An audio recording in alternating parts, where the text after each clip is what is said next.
क्या हम कोई ऐसा अरेंजमेंट कर सकते हैं कि हम एक पर्टिकुलर तरीके से थ्योरी पढ़ें और वो कभी भी हम उसको फॉरगेट नहीं करें। तो सीए स्टूडेंट्स के लिए एक प्रूवन स्टडी मेथड में आप लोगों को बताने वाला हूँ कि किस तरीके से थ्योरी को पढ़ें और हमें लॉन्ग लास्टिंग रहे, एग्जाम तक कम से कम वो माइंड में सेट रहे। तो आप इस वीडियो को पूरा देखिए, अपने दोस्तों को शेयर करें, साथ ही VSA का यूट्यूब चैनल सब्सक्राइब करके बेल आइकन दबाएं, जिससे कि इम्पोर्टेंट स्ट्रेटेजी आप लोगों के साथ में शेयर की जा सके। तो आपको देखा है कि जो बिगेस्ट प्रॉब्लम है वो ये है कि साहब जो थ्योरी हमने पढ़ी है उसको हम तुरंत फॉरगेट कर जाते हैं। तो सीए स्टूडेंट्स जो है वो काफ़ी स्ट्रगल करते हैं कि हमने जो सब्जेक्ट पढ़ा है वो लॉन्ग टाइम में कैसे रिमेंबर रहे। तो जस्ट रीडिंग और highlighting doesn't make the concept stick in your mind, कि अगर आप केवल जो सब्जेक्ट को पढ़ोगे या उसको हाईलाइट करोगे तो इसका मतलब ये नहीं कि आपके माइंड में लॉन्ग टर्म रहेगा। ये एक कॉमन चैलेंज है जो सारे कोर्सेज में है, चाहे वो सीए हो, CMA हो, CS, ACC या इवन स्कूल लेवल के कोर्सेज हैं, वहाँ पे भी प्रॉब्लम है कि थ्योरी को रिटेन कैसे किया जाए। जो ये थ्योरी रिटेन नहीं रहती है, इसका बेसिक रीज़न ये है कि passive learning is the root cause.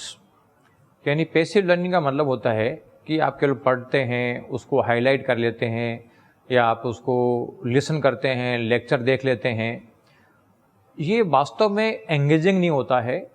Your brain stage inactive, यानी ऐसे तरीके से आप पढ़ते हो जो पुराना ट्रेडिशनल तरीका है, उससे आपका ब्रेन इनएक्टिव रहता है। तो जब इनएक्टिव रहता है ब्रेन, तो वो अपनी इन्फॉर्मेशन जो आपने पढ़ा है उसको माइंड में स्टोर नहीं कर पाता। तो ये एक आपको फॉल्स कॉन्फिडेंस क्रिएट हो जाता है कि हाँ मेरे को थ्योरी आ गई, लेकिन वास्तव में वो लॉन्ग लास्टिंग नहीं होती है। थ्योरी पढ़ने का एक ही तरीका है एक्टिव रिकॉल। एक ही अल्टीमेट सॉल्यूशन है इसका, एक्टिव रिकॉल। एक्टिव रिकॉल का मतलब होता है कि आप अपने आप को टेस्ट करें। जब भी आप रीडिंग करते हैं, जब बुक को देख देख के रिवाइज करते हैं, तो उसके बाद में अपने आप को टेस्ट करें, थोड़ा सा ब्रेन को एक्टिव करें और एक बार हम थोड़ा सा आंख बंद करके और ये देखें कि मेरे को कितने पॉइंट याद हुए हैं, कितने पॉइंट याद नहीं हुए। तो उससे क्या होगा कि ब्रेन पे थोड़ा स्ट्रेस आएगा, स्ट्रेस आएगा तो ब्रेन थोड़ा सा एक्टिव होगा, और जब ब्रेन एक्टिव होगा तो आगे से आपका जो ब्रेन का और जो आपका रीड कर रहे हो उसका एंगेजमेंट बढ़ जाएगा। तो एक्टिव रिकॉल में हम क्या करें, उसके क्या क्या स्टेप्स है। तो देखो जो एक्टिव रिकॉल की पहला स्टेप है अंडरस्टैंड बिफोर मेमोराइजिंग, यानी आप उसको याद करते हो उससे पहले आप उसको समझो। केवल थ्योरी को लर्न करने की कोशिश नहीं करें, उसको अंडरस्टैंड करें। तो उसको जब अंडरस्टैंड करोगे आप ये, तो आपका ब्रेन उस कंसेप्ट को बेटर तरीके से कनेक्ट कर पाता है और ये आपको कंसेप्ट को समझने पे हेल्प करता है और वो अपने वर्ड्स में समझने में भी इसको हेल्प करता है। तो जो तरीका आपको फॉलो करना है उसके लिए ये है कि रीड अंडरस्टैंड ए टॉपिक फर्स्ट। पहले तो आप टॉपिक को पढ़ो और उसको समझो। इसके बाद में अपने बुक को क्लोज कर दो और उसमें से कुछ क्वेश्चन आप अपने आप से पूछो। जब आप अपने आप से क्वेश्चन पूछोगे तो या उसमें से कुछ लिखने की कोशिश करोगे, तो आपको वीक एरियाज आइडिया लग जाएगा कि वो कौन कौन सी चीज़ें मेरे को याद नहीं है। उसको आप अंडरलाइन करो, उसको दोबारा अगेन समझने की कोशिश करो, तो वो चीज़ें और थोड़ी स्ट्रॉन्ग होती जाएगी। साथ में एक काम और करो आप इसके बाद में, टीच समवन एल्स। यानी आप ये फील करो कि आपके सामने कोई बैठा है पर्सन और आप उसको एक्सप्लेन कर रहे हो, और उसको एक्सप्लेन करोगे तो ये मान के चलो कि आपको अपने आप में एक फुल एनर्जी आएगी।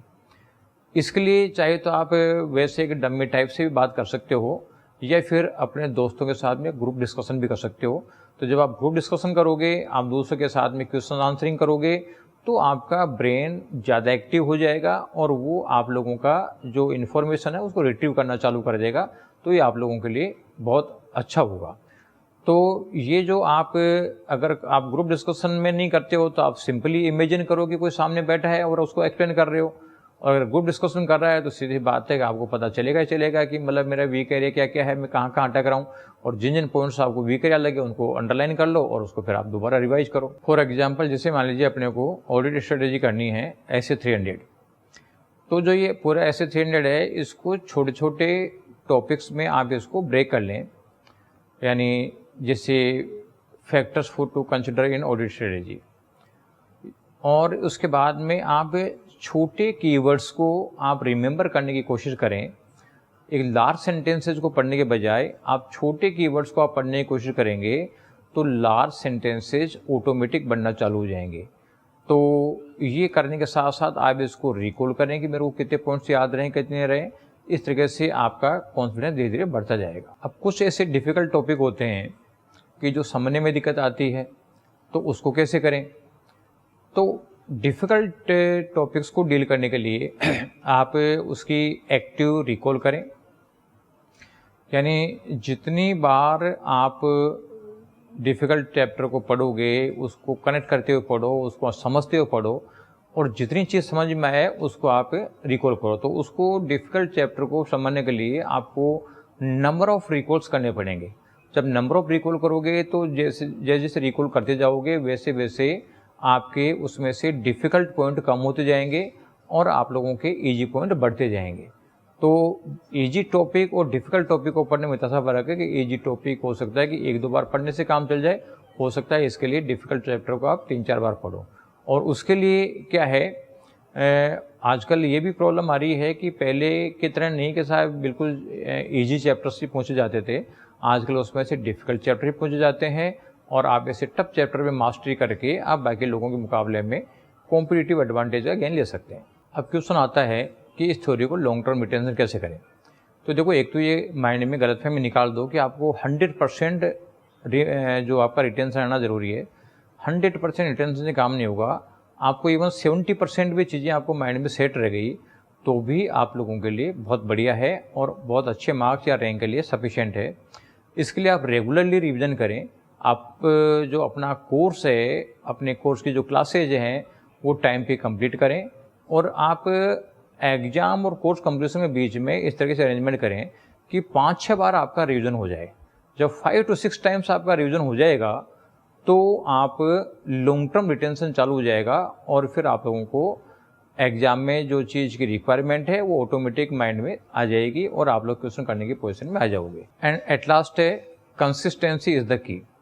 यानी ऐसा नहीं कि यार अपन ने इस पैटर्न से स्टडी चालू करी एक्टिव रिकॉल के तरीके से और बाद में एक सब्जेक्ट पढ़ा, एक चैप्टर पढ़ा और बाद में अपने ड्रॉप कर दिया, क्योंकि उसमें थोड़ा टाइम ज़्यादा लगेगा। यानी आप इसको आप रेगुलर हैबिट बनाओ कि भाई मेरे को इसी तरीके से स्टडी करनी है और चैप्टर को कनेक्ट करते हुए पढ़ना है। कनेक्ट करते हुए पढ़ने में थोड़ा टाइम ज़रूर लगेगा, लेकिन कनेक्ट करते हुए पढ़ोगे तो ही वो आप लोगों को लॉन्ग टर्म रिटेन रहेगा।